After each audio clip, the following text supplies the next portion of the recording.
Today we're talking about three Brothers Grimm stories with the word clever in the title, and in which only one of them is actually kind of clever, and they all involve weird, wild, dark stuff. You know, like most of the Grimm stories. First story is Clever Hans, and that title is meant to be facetious. Most of the story is made up of this boy/teenager who has a conversation with his mother every morning about how he messed up the day before regarding gifts given to him by his fiancée, Gretel. First, she gives him a needle, and he literally sticks it in a haystack, and his mom is like, "You should have put it through your sleeve." So the next day he comes home with a knife as a gift, but he's put the knife through his sleeve, and she's like, "You should have put that in your pocket." So the next day she gives him a baby goat, he puts that in his pocket, and the goat dies from being smothered to death in his pocket. So she says, "You should have led it by a rope." So the next day, Gretel gives him a ham, and he leads the ham by a rope, but then a dog just comes up and eats it. It's like, "You should have carried it," in some versions on his head, and in some versions under his arm. So the next day, the gift is a baby calf, and he carries that, but it kicks him either in the head or under the arm, and it runs away. The mom says, "You should have tied it to the stable." So the next day, the gift is Gretel herself. She gives him her. So he leads her home by a rope and ties her up in the stable. When he tells his mom, she's like, "Hans, you should have instead cast adoring eyes at her." And of course he's gonna mess this up, and in a very Amelia Bedelia way, and in a very Brothers Grimm way, he gouges out the eyeballs of all of his livestock and casts them at her. Throws them at her. When a lot of people think of fairy tales, they don't think of tying up the girl you're engaged to and throwing livestock eyeballs at her. But that's what happens in this story. So she loosens herself, she gets the hell out of there, and the end of the story is that's how Hans lost his bride. Very understandable. The next story is Clever Elsie, who again is not really clever, and things don't end well for her. The story basically has two parts. A suitor named Hans comes to visit Elsie, and so she goes down into the cellar to get some beer. Then she sees a pickaxe hanging on the wall above the keg, and she imagines, "Oh my gosh, if I marry Hans and we have a child, someday that pickaxe could fall and kill our child." She just starts sobbing loudly in the basement. Honestly, I relate to this a lot, just making up some terrible misfortune that could happen and then obsessing over it and letting it ruin your day. Anyway, one by one, like the house manservant, the parents, everyone in the family comes down, and when Elsie tells them why she's crying, they start crying too, because they're all kind of the same as her. But finally, Hans is left alone, and he comes down to find everyone sobbing in the basement, and it makes him decide to marry Elsie because he says more sense is not necessary for my household. Kind of like, she's dumb.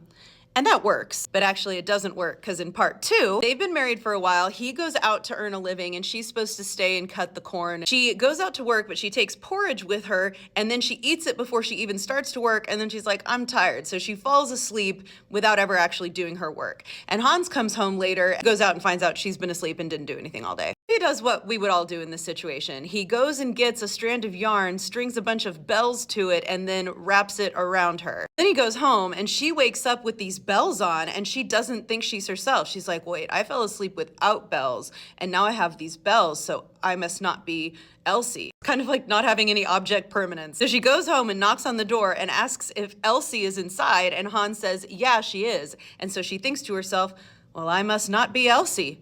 And she wanders off to find herself and is never seen again. And we're supposed to be glad he got rid of this dumb, lazy wife. Actually, a lot of folklore stories from all different cultures like this one, where the woman goes out and falls asleep and the man punishes her. A lot of the stories by cutting her skirt and making it short. And when she wakes up, she's like, "I don't wear short skirts, so I must not be me." And a lot of them, there's the added addition that he like covers her in dirt or soot, so she like thinks that she's a different color. But here's my favorite story, because it's one where the lazy woman gets absolutely rewarded for being actually clever. So this one is called Clever Gretel, and Gretel is a cook, but she just loves herself and loves being fabulous. It says she wears red shoes and red rosettes, and she just walks around saying to herself, "I'm so great." She'll like look in the mirror and say, "You're a beautiful girl, Gretel." Of course, she's not supposed to do that. She's a lowly cook. She's supposed to be humble, but she's not. It says when she'd look in the mirror and see how pretty she was, it would make her happy. So she'd celebrate with a sip of wine, and then that would make her want to eat. And basically she just eats and drinks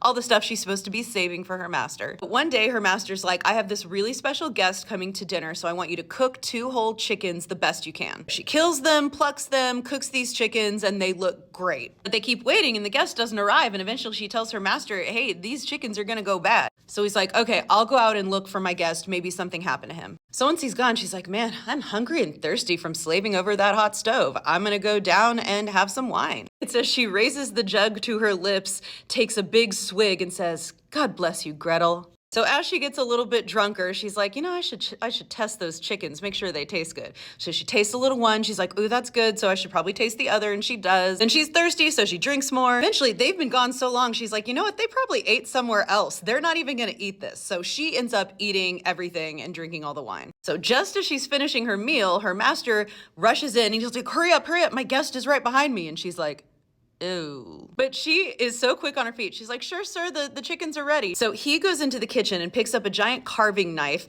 to be ready to carve it for his guest. The guest knocks on the door and she goes and opens it so that he can see her master sharpening this knife. And she's like, oh my God, you have to run away right now. He just tricked you, telling you you're coming over for dinner, but he's actually sharpening that knife because he wants to cut both of your ears off. I couldn't find any of the actual stories myself, but in a folklorist book I read, in earlier versions, it's not his ears she says he wants to cut off, it's his family jewels. So our guy just turns around and runs away as fast as his legs would carry him. So Gretel runs to her master and she says, what sort of guy did you invite over here? He took both of the chickens and ran away with them. And her master says, well, that's a fine thing. I'm very hungry. He could have at least left me one chicken. Her master goes running after the other guy with his knife and fork saying, let me have just one. Let me have just one. But the guest obviously thinks he's not talking about the chicken, so he keeps running. Here's another one where he looks particularly distressed.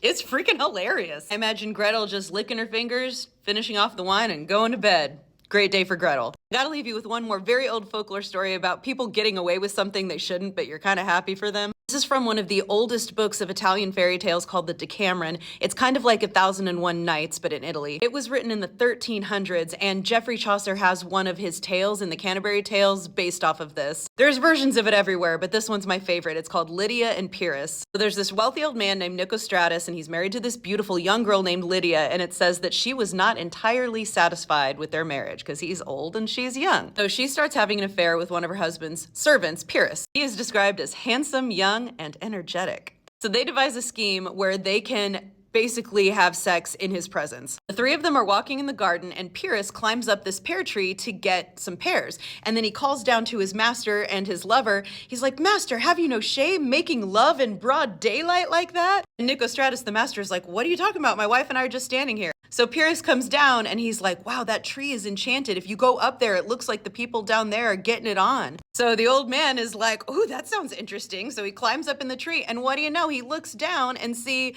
his wife and the servant just going at it. It says he yelled curses, threats, and insults at them, but they, engaged in other pursuits, quite ignored him. So when he comes down, they're like, oh, we weren't doing anything. That really must be an enchanted tree. But our guy doesn't like the tree anymore, so he has it cut down. But apparently the incident helps him relax and be less guarded and jealous about his wife. And so it says, after that, Pyrrhus and Lydia were able to pluck the fruits of their love at regular intervals, even without the help of an enchanted pear tree. If you want to keep hearing my stories after TikTok is gone, here is my YouTube channel. Here's where I am on Instagram. I also have a podcast, Folktales and Fairy Lore. The link is in my bio. I'm Andrea Lynn. Also, this is my book, Dust Spells, which is a reimagining of the Grimm brothers' tale, The 12 Dancing Princesses, or The Shoes That Were Danced to Pieces.